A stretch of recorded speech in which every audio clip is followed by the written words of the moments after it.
Hello दोस्तों, नमस्कार। आपका हमारे यूट्यूब चैनल पे स्वागत है। आशा करता हूँ आप लोग बहुत ही अच्छे होंगे। तो दोस्तों, फिर से एक नए वीडियो के साथ आया हूँ। तो भाई, आपको मैं बताऊं कि जैसे इजराइल पीबा ने ग्रीन सिग्नल दिया है एनएचडीसी को, तो आपको पता होगा 37 बच्चों का एनएचडीसी ने टिकट कंफर्म किया है। और ये टिकट, भाई मैं बताऊं, 4 मई को शायद टिकट कंफर्म हुआ है। और ये 37 बच्चे के अलावा अब भाई हो सकता है कि सबका नंबर आए। चाहे वो पुणे वाले हुए, चाहे वो लखनऊ वाले हुए, चाहे वो पुराने कैंडिडेट हुए, चाहे 376 की लिस्ट हुई, चाहे 514 हुई। तो भाई मेरे हिसाब से तो यही लग रहा है कि अब हो सकता है काम बहुत जल्दी हो, क्योंकि काफ़ी समय हो गया था। तो एनएचडीसी और इजराइल पीबा में जो कोई भी विवाद होगा भाई, अब इसका तो वो लोग खुलासा नहीं कर रहे क्या कारण था, क्या दिक्कत था, क्यों नहीं भेज पा रहे थे, या ये इजराइल ले नहीं रही थी कैंडिडेट को, या एनएचडीसी की कोई गलती तो है नहीं दोस्तों इसमें। क्योंकि एनएचडीसी ये नहीं चाहती कि कोई ना जाए, या किसी बच्चों को ये परेशान नहीं करना चाहती है क्योंकि 1 साल से पेमेंट, 1 डेढ़ साल से पेमेंट जमा की हुई थी। तो भाई इनका भी मन था कि सबको हम जल्दी से जल्दी भेजें ताकि दूसरी वैकेंसी फिर से आए एनएचडीसी में। तो अब हो सकता है दोस्तों, इंतज़ार की घड़ियां ख़त्म हुई, क्योंकि 1 डेढ़ साल से बहुत ज़्यादा टाइम होता है दोस्त। क्योंकि अब हो सकता है कि और भी बच्चे जाएं। ये 4 मई के बाद हो सकता है दूसरे बच्चों की फ़्लाइट हो।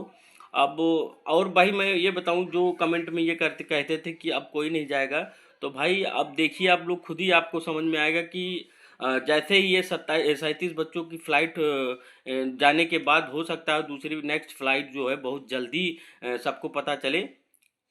क्योंकि जो भाई ये 37 बच्चों की फ़्लाइट हुई है, ये आपको पता होगा 10 फरवरी के बाद इनकी फ़्लाइट होना था। ऑफ़र लेटर इनका आया हुआ था। तो ये क्या कारण थे फ़्लाइट नहीं करवाए थे, या इजराइल पीबा भाई नहीं ले रही थी बच्चों को। तो हो सकता है कि अब ये 37 बच्चे जाने के बाद जो 2763 की सेलेक्टेड लिस्ट जो कैंडिडेट हैं, हो सकता है उनकी फ़्लाइट हो। और भाई मैं बताऊं, बहुत से भाई ये कह रहे थे कि एनएचडीसी की गलती है या किसी और की, बता रहे थे वहाँ पर आदमी की ज़रूरत नहीं है। ज़रूरत भाई बहुत है, मगर कुछ कारण से एनएचडीसी भेज नहीं पा रही थी। तो मैं, और इसीलिए मैं भाई वीडियो में पहले भी बोलता था कि आप लोग कोई ना कोई काम करते रहिए। क्योंकि जैसे भी इजराइल फीबा ऑफर लेटर देती है तो एनएचडीसी आपको फ़ोन के द्वारा सूचित करेगी कि आपका ऑफर लेटर आया है, या आप पेमेंट जमा करिए। और इस चीज़ का आप विशेष ध्यान दीजिए, क्योंकि भाई समय तो लगा है, मगर ये बहुत ही जल्द, आपको पता होगा कि बहुत ही जल्द ये बच्चे जाने के बाद हो सकता है दूसरी फ़्लाइट ये लोग करवाएं। क्योंकि अगर देखा जाए तो 1 डेढ़ साल हो गया, काफ़ी समय होता है भाई। और भाई मैं खुद चाहता हूँ कि जो भाई हमारे इंडियन भाई हैं जिनका इंटरव्यू हो चुका है, और सभी लोग जाएं अच्छे तरीके से इजराइल, क्योंकि ये एनएचडीसी सरकारी संस्था है। और भाई मैं बताऊँ, इसमें मैं खुद चाहता हूँ कि सभी लोग अच्छे तरीके से जाएं, खूब पैसा कमाएं। और भाई आपको पता होगा भाई कि एनएचडीसी हेल्पलाइन नंबर पे आप लोग फ़ोन अगर लगाते हैं तो मैडम क्लियरिटी तो ये नहीं बताती हैं कि हाँ आप कोई नहीं जाएगा, मगर ये उनका कहना है कि अभी इन्फॉर्मेशन उनके पास नहीं है। और जब भी कोई इन्फॉर्मेशन उनको मिलता है तो ये आप लोग को ज़रूर सूचित करेंगे। तो भाई आप लोग कहीं भी रहें, अपना कोई ना कोई काम करते रहिए, क्योंकि इजराइल के नाम पे इस समय दोस्तों बहुत फ्रॉड हो रहा है।